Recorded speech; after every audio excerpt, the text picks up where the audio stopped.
جو لوگ ایمان لائے اور عمل نیک کیے ان کے لیے خوشحالی اور عمدہ ٹھکانہ ہے۔ سہو کا مطلب ہوتا ہے بھولنا۔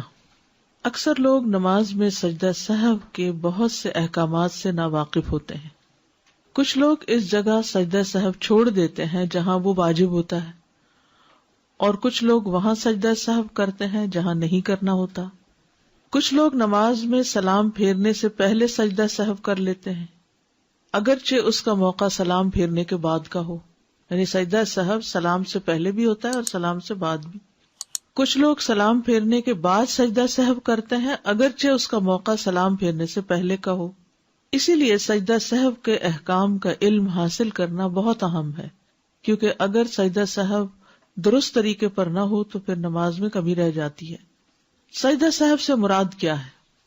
نمازی کے کیے جانے والے ان 2 سجدوں کو سجدہ سہو کہا جاتا ہے جو وہ اس کمی کو پورا کرنے کے لیے کرتا ہے جو نماز میں بھولنے کی وجہ سے واقع ہوتی ہے۔ یعنی جب ہم نماز میں بھولتے ہیں اور کچھ گڑبڑ کر جاتے ہیں، کوئی کمی کر جاتے ہیں، شک میں پڑ جاتے ہیں، تو اس شک کو دور کرنے کے لیے یہ سجدہ کیا جاتا ہے۔ سجدہ سہو کو مرغمتین بھی کہا جاتا ہے۔ مرغمتین، رغم انفہ کا مطلب ہے اس کی ناک خاک آلود ہو، تو مرغم کا مطلب ہوا ناک خاک آلود کرنے والا۔ کس کی؟ شیطان کی، کیونکہ شیطان نے انسان کو آ کر شک میں ڈالا تھا، یعنی شیطان انسان کی نماز میں خلل ڈالتا ہے، شک ڈالتا ہے، تو اس کے اس شک اور خلل کو دور کر کے نماز میں اطمینان حاصل کرنے کے لیے یہ سجدہ کیا جاتا ہے، شیطان کو ذلیل کرنے کے لیے۔ ابن عباس رضی اللہ عنہما سے مروی ہے کہ نبی صلی اللہ علیہ وسلم نے سجدہ سہو کا نام مرغمتین، شیطان کو ذلیل و خوار کرنے والی 2 چیزیں رکھا ہے، کیونکہ 2 سجدے ہوتے ہیں نا۔ سجدہ سہو کا حکم۔ معاویہ بن ابی سفیان رضی اللہ عنہ سے مروی ہے کہ انہوں نے رسول اللہ صلی اللہ علیہ وسلم کو یہ فرماتے ہوئے سنا ہے کہ جو شخص اپنی نماز میں کچھ بھول جائے تو وہ بیٹھ کر سہو کے 2 سجدے کرے، یعنی اس کا حکم دیا گیا ہے، اور یہ مسند احمد کی روایت ہے۔ ہر سہو کے لیے سجدہ ہے، یعنی جو بھی بھولے آپ نماز کے اندر اس میں سجدہ ہے۔ ثوبان رضی اللہ عنہ سے مروی ہے کہ وہ نبی صلی اللہ علیہ وسلم سے روایت کرتے ہیں کہ آپ صلی اللہ علیہ وسلم نے فرمایا، ہر طرح کے سہو کے لیے سلام پھیرنے کے بعد 2 ہی سجدے ہیں، یعنی اگر 3 دفعہ بھولے ہیں ایک نماز میں تو آخر میں بس 2 ہی سجدے کرنے ہوں گے۔ آپ کو شک پڑ گیا رکعت میں، پھر آپ کو شک پڑ گیا اس چیز میں کہ آپ نے پتہ نہیں 2 سجدے کیے کہ 3 کیے ہیں، تو ایسی صورت میں پھر 2 سجدے ہی آخر کے کافی ہیں۔ یہ اس بات کی دلیل ہے کہ سجدہ سہو کمی کو پورا کرنے کے لیے کیا جاتا ہے۔ اس میں اس بات کی دلیل بھی ہے کہ اگر نماز مکمل پڑھی گئی ہو تو یہ سجدے شیطان کو ذلیل کرنے کے لیے کیے جاتے ہیں، جیسا کہ وارد ہوا، یعنی صرف شک ہی ہوا، حالانکہ آپ کی ہر چیز بالکل ٹھیک تھی تو بھی ٹھیک ہے، آپ تسلی کے ساتھ سجدے کر لیں تاکہ آپ کے اندر کی خلش دور ہو جائے۔ لیکن اگر کمی کی گئی ہو تو یہ کمی پوری کرنے کے لیے کیے جاتے ہیں۔ لیکن سجدہ سہو صرف اس صورت میں ہوتا ہے جب نماز میں شک زیادتی یا کمی کی وجہ سے ہو۔ سنن یعنی مستحبات کی کمی کو پورا کرنے کے لیے سجدہ سہو نہیں کیا جاتا، جیسا کہ جہری قرات والی نماز دھیمی آواز میں پڑھ لینا یا سری نمازوں میں اونچی قرات کرنا یا دعائے استفتاح بھول جانا، تو اس پہ سجدہ سہو نہیں ہے، ٹھیک ہے؟ یعنی مستحبات جو ہے نماز کے، ان میں اگر کوئی کمی ہو جائے تو سجدہ سہو نہیں۔ مثلاً امام نے جہری نماز پڑھانی تھی تو وہ چپکے سے نماز پڑھا گیا، یہ کچھ حصہ۔ کئی دفعہ ایسا ہوتا ہے نا، آپ نے بھی کبھی جماعت کرائی ہوگی کہ آپ اپنی ہی سورت فاتحہ شروع کر دیتے ہیں اور پیچھے لوگ بھی کھڑے ہیں، تو اب آپ کو خیال آتا ہے کہ اوہ میں تو اونچا پڑھنا تھا، تو اب آپ کو جہاں ہی خیال آیا وہاں سے ہی آپ نے بلند آواز میں پڑھنا شروع کر دیا، شروع سے دوبارہ نہیں سب کچھ کرنے کی ضرورت، اور آخر میں سجدہ سہو کی بھی ضرورت نہیں ہے، ٹھیک ہے؟ اسی طرح اگر آپ نے دعائے استفتاح نہیں پڑھی تو کوئی بات نہیں، سجدہ سہو کی ضرورت نہیں ہے اس میں۔ کب ہوتا ہے سجدہ سہو؟ جب نماز میں کوئی کمی ہو یا زیادتی واقع ہوئی ہو، ٹھیک ہے؟ سجدہ سہو کا فائدہ ابو سعید خدری سے روایت ہے، انہوں نے کہا کہ رسول اللہ صلی اللہ علیہ وسلم نے فرمایا ہے کہ جب تم میں سے کسی کو اپنی نماز میں شک ہو جائے اور معلوم نہ ہو کہ اس نے کتنی رکعت پڑھی ہیں، 3 یا 4، تو شک کو چھوڑ کر اور جتنی رکعت کا یقین ہو اس کے مطابق نماز پڑھے، پھر سلام پھیرنے سے پہلے 2 سجدے کرے، اور اگر اس نے 5 رکعت پڑھ لی ہو تو ان 2 سجدوں کے ساتھ اس کی نماز جفت ہو جائے گی، یعنی 6 ہو جائیں گی، اور اگر پوری 4 پڑھی ہو تو یہ 2 سجدے شیطان کے لیے ذلت کا سبب بن جائیں گے۔ اب آپ دیکھیے، یہ صحیح مسلم کی اس روایت کے مطابق 3 سچویشنز ہیں، بتائیے کون کون سی۔ نمبر 1، نماز میں شک ہو جائے اور یہ یاد نہ رہے کہ کتنی رکعتیں پڑھی ہیں، 3 پڑھی ہیں یا 4 پڑھی ہیں، تو یقینی بات کیا ہے اور شک والی کیا ہے؟ 3 یقینی ہے اور چوتھی میں شک ہے۔ کیا کریں گے؟ 1 رکعت اور پڑھ کر بعد میں سجدہ سہو کر لیں گے۔ دوسری صورت، اگر 5 رکعتیں پڑھ لی تو پھر 2 سجدے سلام کے بعد کرنے ہوں گے۔ زیادتی کی صورت میں سلام کے بعد سجدہ کرتے ہیں، ٹھیک ہے؟ اس سے کیا ہوگا؟ وہ 5 کی بجائے 6 ہو جائیں گے، یعنی 2 سجدوں کی وجہ سے وہ جفت ہو جائے گے سجدے۔ اور اگر پوری 4 رکعتیں پڑھی ہوں اور ایسے ہی دل میں شک ہو، یعنی یہ یقین ہو کہ 4 ہی پڑھی ہیں لیکن پھر بھی تھوڑا بہت وہ رہ جائے، تو پھر کیا کریں؟ 2 سجدے کر لیں اور پھر سلام پھیر دیں، کیونکہ سجدہ صاحب ہوتا ہی بھول پر یا شک پر ہے، ٹھیک ہے؟ تو چاہے زیادتی ہو، چاہے کمی ہو، چاہے پوری ٹھیک نماز پڑھی اور پھر آپ سجدہ صاحب کر رہے ہوں، تو وہ بھی شیطان کے لیے ذلت کا باعث ہوگا۔ ابو ہریرہ رضی اللہ عنہ سے مروی ہے کہ رسول اللہ صلی اللہ علیہ وسلم نے انہیں نماز پڑھائی، نماز کے دوران آپ کو سہو ہو گیا، پس آپ نے سلام پھیرنے کے بعد 2 سجدے کیے، پھر سلام پھیرا۔ سہو کے بغیر نماز پڑھنے کا اجر، یعنی اگر کوئی نماز میں بھولتا نہیں اور اپنی نماز بالکل درست پڑھتا ہے تو اس کا کیا اجر ہے؟ زید بن خالد جوہنی سے مروی ہے، کہتے ہیں کہ رسول اللہ صلی اللہ علیہ وسلم نے فرمایا، جو شخص 2 رکعتیں اس طرح پڑھے کہ ان میں کچھ بھی نہ بھولے تو اللہ تعالیٰ اس کے گزشتہ سارے گناہ معاف کر دیتا ہے، اس کے پچھلے سارے گناہ معاف ہو جائیں گے۔ اس لیے ممکن حد تک اپنے آپ کو سہو سے بچانا چاہیے، یعنی نماز میں اتنی توجہ رکھنی چاہیے کہ انسان کچھ بھی نہ بھولے۔ عثمان بن عفان رضی اللہ عنہ سے مروی ہے، کہتے ہیں کہ ایک آدمی نبی صلی اللہ علیہ وسلم کی خدمت میں حاضر ہوا اور کہنے لگا، یا رسول اللہ، میں نماز پڑھ رہا تھا، مجھے پتہ نہیں چل سکا کہ میں نے جفت عدد میں رکعتیں پڑھی، یعنی ایون نمبر میں پڑھی ہیں یا طاق عدد میں، یعنی 3 پڑھی ہیں یا 4 پڑھی ہیں، سمجھ میں نہیں آ رہا۔ تو رسول اللہ صلی اللہ علیہ وسلم نے فرمایا، اپنے آپ کو اس بات سے بچاؤ کہ تمہاری نماز میں شیطان تم سے کھیلنے لگے۔ تم میں سے کوئی شخص نماز پڑھ رہا ہو اور اسے جفت اور طاق کا یعنی ایون آڈ کا پتہ نہ چلے رکعتوں کی تعداد میں، تو اسے 2 سجدے کر لینے چاہیے کہ ان دونوں سے اس کی نماز مکمل ہو جاتی ہے۔ یہاں تک بات سمجھ میں آ گئی؟ اول تو یہ کہ انسان پوری توجہ سے نماز پڑھے کہ بھولے نہ، لیکن پھر بھی شیطان اچھے بھلے انسان کو بھلوا دیتا ہے، اور وقت کے ساتھ ساتھ جب عمر زیادہ ہو جاتی ہے تو حافظہ ذرا کمزور ہوتا ہے، تو اس وقت یہ اٹیک اور بھی زیادہ ہونے لگتے ہیں، تو انسان پھر پریشان ہی رہتا ہے کہ نماز پڑھی ہے کہ نہیں پڑھی، پتہ نہیں قبول ہوئی ہے کہ نہیں ہوئی۔ تو اس طرح کی پریشانیوں سے بچنے کے لیے ہمارے دین نے ہمارے لیے بڑی سہولت پیدا کی اور ہمیں ان سجدوں کا حکم دے کر نماز کے اندر اطمینان پیدا کر دیا، ٹھیک ہے؟ تو اب اس کا حکم بھی ہے اور اس کے ساتھ ساتھ نبی صلی اللہ علیہ وسلم کا طرز عمل بھی ہے، یعنی آپ کا قول بھی ہے اور آپ کا فعل بھی ہے۔ سہو ہوتا ہے، سہو نہیں ہوتا، سب لوگ اپنا تلفظ بھی درست کر لیں۔ سہو جیسے لغو، ٹھیک ہے، کرب، نفس، سہو۔ سجدہ سہو کے اسباب، اس کے 3 اسباب ہیں۔ نمبر 1، نماز میں کسی عمل کا زیادہ ہو جانا، کسی عمل کا زیادہ ہو جانا۔ آپ کو شک پڑ گیا کہ آپ نے 2 کی بجائے 3 سجدے کر دیے۔ کمی ہو جانا، 2 کی بجائے 1 سجدہ کرنا۔ نماز میں شک پیدا ہو جانا کہ پتہ نہیں سجدہ کیا بھی ہے کہ نہیں، مثلا یا سورۃ فاتحہ پڑھی بھی ہے کہ نہیں، حالانکہ پڑھی ہوتی ہے لیکن شک ہوتا ہے۔ نمبر 1، نماز میں کسی عمل کا زیادہ ہو جانا، بھول کر نماز کے کسی رکن کو زیادہ پڑھ لینے پر سجدہ سہو۔ اگر نمازی اپنی نماز میں قیام، قعدہ، رکوع یا سجدہ، یہ دیکھ لیجیے ذرا دوبارہ، قیام، قعدہ، قعدہ کیا ہوتا ہے؟ بیچ میں تشہد پڑھنا، رکوع، ذہن میں آ رہا ہے رکوع، سوچتے جائیے ذرا، امیجن کریے ساتھ کہ آپ جیسے نماز میں ہیں اور یہ چیزیں ہو رہی، یا سجدہ جان بوجھ کر زائد کر دے گا تو اس کی نماز باطل ہو جائے گی۔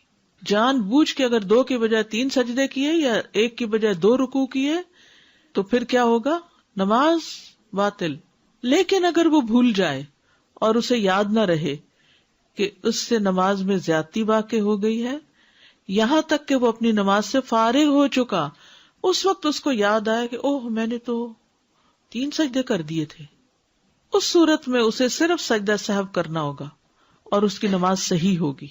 اتنی بات ابھی سمجھے، یہ والی بات سمجھ آ گئی؟ کیونکہ یہ ساری بلڈ اپ ہوگی، پھر جا کے پوری بات آپ کو سمجھ آئے گی۔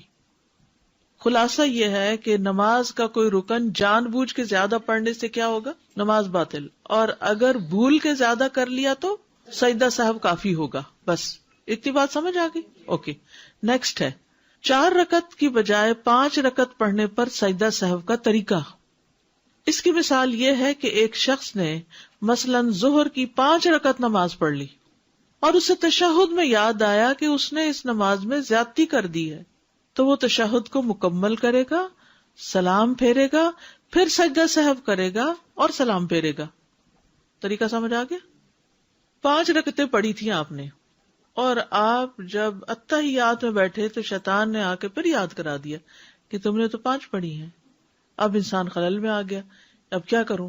اب اطمینان سے سلام تک پوری نماز پڑھ لے، سلام پھیر لے تشہد کے آخر تک پڑھ کے، اور پھر 2 سجدے کر کے پھر بیٹھ کے سلام پھیر دے، دیٹس اٹ۔ ٹھیک ہے، اب سمجھ آ گیا سب کو؟ لیکن اگر اسے یہ زائد عمل سلام پھیر لینے کے بعد یاد آئے تو وہ سجدہ سہو کرے گا اور سلام پھیر دے گا۔ مثلاً نماز پڑھا رہا تھا کوئی شخص اور اس نے 5 رکعتیں پڑھا دی، پیچھے والے نے نماز کے دوران تو کچھ نہیں کہا، جب سلام پھیر لیا تو آپ نے 5 کیوں پڑھائی؟ بھئی آپ کہاں تھے جب 5ویں پڑھی جا رہی تھی؟ تو آپ اس وقت کچھ بتاتے، لیکن اس وقت تو نہیں سبحان اللہ کہا یا کچھ بھی، تو بہرحال بعد میں کہا، تو اب کیا کریں؟ بات بھی ہو گئی لیکن ابھی اپنے مسئلے پر ہی بیٹھے ہوئے ہیں، تو فوراً 2 سجدے کر کے پھر سلام پھیر دے، چاہے بات بھی ہو جائے۔ جتنی بات میں سمجھا رہی ہوں اتنی بات سمجھتے جائیں، ٹھیک ہے؟ آگے پیچھے ابھی نہیں جائیں، کیونکہ شیطان ہمیں سمجھنے نہیں دے گا، کیونکہ اس پر ہماری نماز کے صحیح ہونے کا انحصار ہے۔ اگر سجدہ سہو کرنے کا طریقہ معلوم نہ ہوا اور نمازوں میں بھول کے گڑبڑ کرتے رہے، نمازیں باطل۔ ٹھیک ہے، تو جتنی بات سمجھائی جا رہی اتنی سمجھیں۔ مثلاً ایک شخص نے 5 رکعتیں پڑھ لی، سلام بھی پھیر دیا، تو ساتھ بیٹھے شخص نے کہا کہ تم نے 5 پڑھی ہیں، وہ کہتا نہیں میں نے 4 پڑھی، وہ کہتا نہیں میں نے خود دیکھا تم نے 5 پڑھی، تو وہ کیا کرے؟ اسی وقت سجدے میں چلا جائے، 2 سجدے اور کر دے اور پھر سلام پھیر دے۔ اب سمجھ آ گئی؟ اوکے۔ عبداللہ بن مسعود رضی اللہ عنہ سے روایت ہے کہ رسول اللہ صلی اللہ علیہ وسلم نے ایک دفعہ ظہر کی 5 رکعت پڑھی۔ آپ سے عرض کیا گیا کیا نماز میں کچھ اضافہ کر دیا گیا ہے؟ آپ نے فرمایا وہ کیا؟ عرض کیا گیا آپ نے 5 رکعتیں پڑھی، اور 1 سے زائد گواہیاں جب جمع ہو جائیں تو پھر امام کو یقین کرنا پڑتا ہے۔ تو آپ نے سلام پھیرنے کے بعد 2 سجدے کر دیے۔ اب وہ بات چیت بھی ہو رہی ہے بیچ میں، وہ صحابہ کہہ رہے ہیں آپ نے زیادہ پڑھا دی، آپ نے کہا اچھا، تو اسی وقت 2 سجدے کر دیتے ہیں، نماز ٹھیک ہو گئی۔ ٹھیک ہے۔ نمبر 2، نماز میں کمی ہو جانا۔ نماز میں کمی ہو جانا، کسی واجب میں کمی ہو جانے پر سجدہ سہو کا طریقہ۔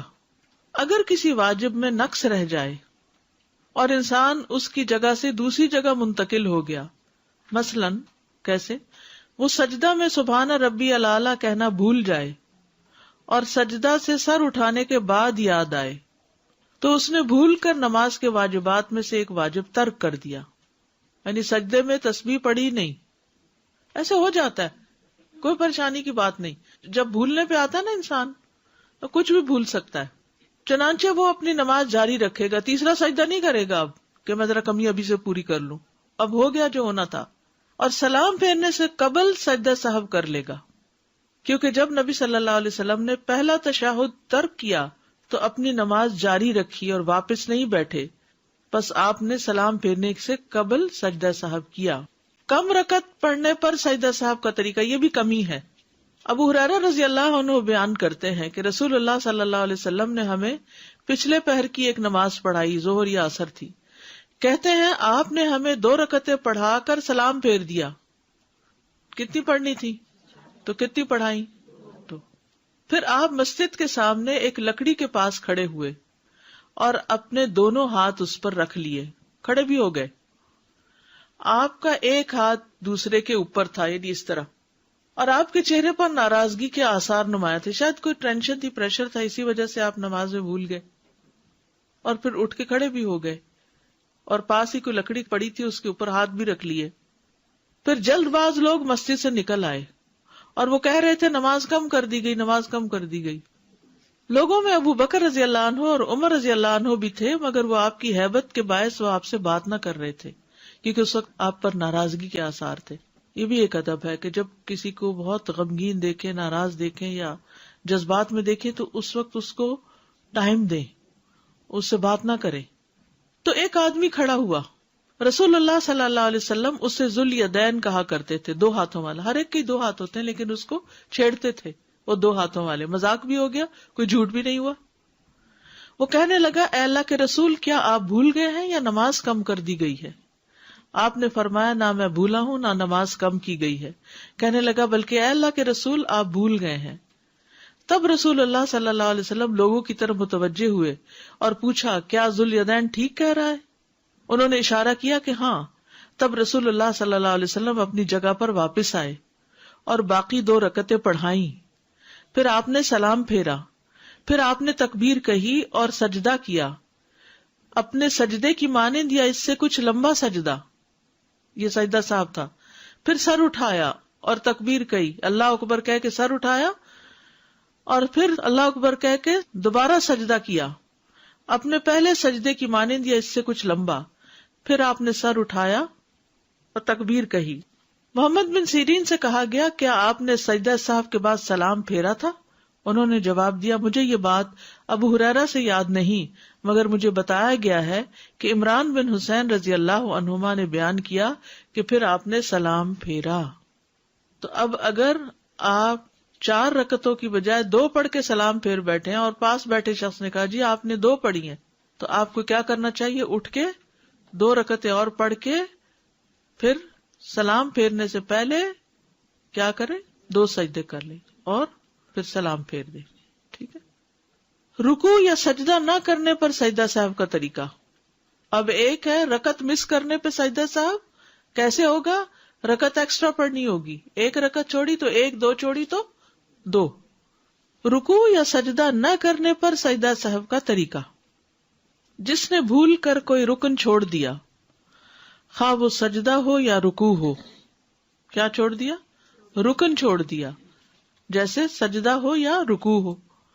پھر اسے دوسری رکعت کی قرات شروع کرنے کے بعد یاد آئے تو اس کی وہ رکعت باطل ہو جائے گی جس میں اس نے رکن کو چھوڑا ہے، اور جو رکعت اس نے شروع کی ہے وہ اس کی جگہ لے لے گی، یعنی اس کی دوسری رکعت پہلی رکعت ہی شمار ہوگی، دوسرے لفظوں میں 1 رکعت ایکسٹرا پڑھنی ہوگی۔ ٹھیک ہے۔ اگر سورۃ فاتحہ بھول جائے آپ کو نماز میں تو آپ کو 1 رکعت ایکسٹرا پڑھنی ہوگی۔ اگر آپ کو رکوع بھول جائے اور سجدے میں جا کے یاد آئے تو کھڑے ہو کے دوبارہ رکوع نہیں کرنا، 1 رکعت اور پڑھنی ہوگی۔ سجدہ ایک بھول گیا، رکعت نہیں ہوئی مکمل، 1 رکعت اور پڑھنی ہوگی۔ تو نماز کے جو ارکان ہیں اگر اس میں سے کچھ چھوٹ جائے تو وہ رکعت ہوتی ہی نہیں، پھر 1 رکعت اور پڑھنی پڑتی ہے۔ اچھا، یہاں تک آپ مجھے بتائیے کیا سمجھ نہیں آیا؟ چلیے بتائیے، نماز میں زیادتی ہو جائے تو کیسے سجدہ صاحب کریں گے؟ سلام پھیرنے کے بعد۔ نماز میں کمی ہو جائے سلام پھیرنے سے پہلے۔ یہ اہم بات آپ یاد رکھ لیں۔ لیکن نماز میں اگر مستحب کی کمی ہو جائے، جیسے سبحانک اللہم و بحمدک نہیں پڑھی تو کیا ہے؟ کوئی سجدہ صاحب نہیں ہے۔ اگر آپ نے سورۃ فاتحہ نہیں پڑھی تو رکعت ہی نہیں ہے، ایکسٹرا رکعت پڑھ کے سجدہ صاحب کریں گے، سلام سے پہلے ہی کریں گے سجدہ صاحب، یہ بھی ٹھیک ہے. شاید ایک ہی سجدہ کیا ہے. اب آپ نے تشہد شروع ایکچولی نہیں کیا تو سجدہ کر لیں, پھر آپ کر لیں, اور پھر اگر کر لیں. آپ کر تو چکے ہیں اگر آپ اتحیات کا لفظ بھی بول چکے ہیں تو آپ اتحیات کنٹینیو کریں گے اور ایک رکعت اور پڑھیں گے. ٹھیک ہے. نماز کے بعد یاد آنے پر سجدہ سہو کا طریقہ. ایک آدمی نے نماز پڑھی, جب وہ نماز سے فارغ ہوا تو اسے یاد آیا کہ اس نے آخری رکعت میں صرف ایک سجدہ کیا ہے, تو وہ آدمی پوری رکعت ادا کرے گا. ٹھیک ہے. جو اپنی نماز میں سجدہ کرنا بھول جائے اس پر واجب ہے کہ جب اسے یاد آئے وہ سجدہ کرے. بعض علماء کا کہنا ہے کہ اگر اس نے اگلی رکعت کی قرات شروع کر لی تو جس رکعت میں سجدہ چھوٹ گیا تھا وہ اسے باطل کر دے گا اور دوسری رکعت کو پہلی رکعت کی جگہ پر قائم کرے گا. یعنی اس نے دوسری رکعت شروع کر دی لیکن وہ پہلی باطل ہوگی, یہ دوسری رکعت پہلی شمار ہوگی. اب اگر اسے اپنی نماز مکمل پڑھ لینے کے بعد یاد آئے تو وہ اس رکعت کو ادا کرے گا جب تک فاصلہ لمبا نہ ہو اور اس کا وضو ٹوٹا نہ ہو. اگر اس نے یہ نہیں کیا اور فاصلہ لمبا ہو گیا, یعنی جا کے بیڈ پہ لیٹ گیا یا اٹھ کے کچن میں کام کرنے لگ گیا, پھر اس کو یاد آیا او ہو مجھے تو بھول ہی گیا تھا کہ میں نے ایک رکعت اور پڑھنی تھی اور میں جا کے ایک پڑھ کے, تو نو. اگر آپ وہیں مصلی پر بیٹھے ہیں, اسی ایریا میں ہیں اور آپ کو یاد آ گیا تو جلدی سے رکعت جو چھوٹی, ایک چھوٹی, دو چھوٹی, اس کو ایکسٹرا پڑھ لیجئے جیسے نبی صلی اللہ علیہ وسلم نے کیا. لیکن اگر آپ نے وہ جگہ چھوڑ دی اور دنیا کے کاموں میں لگے, پھر آپ کو یاد آیا تو پھر آپ کو آ کے پوری نماز ادا کرنی ہے. ٹھیک ہے. اگر اس نے یہ نہیں کیا اور فاصلہ لمبا ہو گیا یعنی وقت زیادہ ہو گیا تو اس کی پوری نماز باطل ہو جائے گی اور اسے وہ نماز دوبارہ پڑھنی ہوگی. تشہد اولا نہ پڑھنے پر سلام سے قبل سجدہ سہو کرتے ہیں. آپ نے اتحیات نہیں پڑھا, درمیان والا 2 رکعت کے بعد والا اتحیات نہیں پڑھا. جب آپ کھڑے ہو گئے تو آپ کو یاد آیا تو آپ بیٹھ نہیں سکتے. اب آپ کو تیسری رکعت پڑھنی ہوگی, پھر چوتھی پڑھنی ہوگی, پھر آپ قاعدہ کریں گے اس میں اتحیات سے لے کے آخر تک پڑھ کے 2 سجدے کر کے سلام پھیریں گے. ٹھیک ہے. عبداللہ بن بحینہ رضی اللہ عنہ سے روایت ہے, انہوں نے فرمایا کہ رسول اللہ صلی اللہ علیہ وسلم ہمیں کسی نماز کی 2 رکعتیں پڑھا کر درمیانے تشہد کے لیے بیٹھے بغیر ہی کھڑے ہو گئے, یعنی کنٹینیوسلی 3rd رکعت پہ چلے گئے اتحیات پڑھے بغیر. سمجھ آ گئی؟ لوگ بھی آپ کے ساتھ ہی کھڑے ہو گئے. جب آپ اپنی نماز پوری کرنے کے قریب تھے تو ہم آپ کے سلام کا انتظار کرنے لگے, لیکن آپ نے سلام پھیرنے سے پہلے اللہ اکبر کہا اور بیٹھے بیٹھے 2 سجدے کیے, اس کے بعد آپ نے سلام پھیرا. تو اس سے کیا پتہ چلتا ہے, اتحیات بھول گیا بیچ میں تو آخری سلام سے پہلے 2 سجدے بس کر لیجئے. عبداللہ بن بحینہ کہتے ہیں رسول اللہ صلی اللہ علیہ وسلم نے ہمیں ایک نماز ایک روایت کے مطابق ظہر کی نماز پڑھائی اور 2 رکعتوں کے بعد تشہد کے لیے بیٹھنے کے بجائے کھڑے ہو گئے. آگاہ کرنے کے لیے سبحان اللہ کہا گیا, لیکن جب آپ سیدھے کھڑے ہو گئے تو نماز جاری رکھی. یاد رکھیے اگر آپ ابھی اٹھے ہی ہیں نا اور آدھے میں تو نیچے بیٹھ سکتے ہیں, لیکن آپ سیدھے کھڑے ہو گئے تو پھر آپ نیچے نہیں بیٹھیں گے, دوبارہ بیٹھ کے اتحیات نہیں کریں گے, اب آپ کنٹینیو کریں گے. آپ واپس نہ لوٹیں. لوگ بھی آپ کی اقتداء میں کھڑے ہو گئے. آپ نے نماز کو جاری رکھا یہاں تک کہ آپ اپنی نماز سے فارغ ہونے لگے. صرف سلام باقی تھا اور لوگ بھی آپ کے سلام پھیرنے کا انتظار کر رہے تھے. آپ صلی اللہ علیہ وسلم نے قبل السلام بھولنے کی وجہ سے بیٹھے بیٹھے 2 سجدے کیے اور ہر سجدے کے لیے اللہ اکبر کہا, پھر سلام پھیر دیا. لوگوں نے بھی آپ کے ساتھ سجدے کیے.